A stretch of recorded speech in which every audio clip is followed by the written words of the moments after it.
16,16,000 টাকা ছিল, 1420 টাকা আছে, আর আর নাই, সব নিয়ে গেছে। আমরা রাত 10টার সময় হঠাৎ করে আমাদের কাছে খবর আসে যে এই কৃষি ব্যাংক বাস স্ট্যান্ড শাখা রূপসা থানার কিছু টাকা পয়সা লুট হয়েছে বা মিসিং হয়েছে।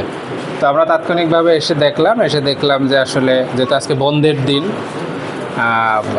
তো এখানে কেউ ছিল না, তালা ভেঙে তাদের যে কিছু ভল্টে টাকা পয়সা ছিল এরকম কিছু টাকা চুরি হয়েছে। প্রাথমিকভাবে আসলে নিচেই একটা, যেহেতু এটা দোতলায়, নিচে একটা তালা ছিল। ব্যাংকের যারা কর্মকর্তা বা সিকিউরিটি গার্ড আছে তার ভাষ্য অনুযায়ী ব্যাংকে ঢুকতে 3টা তালা ছিল। তারপরে আপনার ভোল্টে যাওয়ার জন্য তাকে আরও 2টা গেট পার হইতে হয়েছে, সেখানেও 2টা তালা ছিল।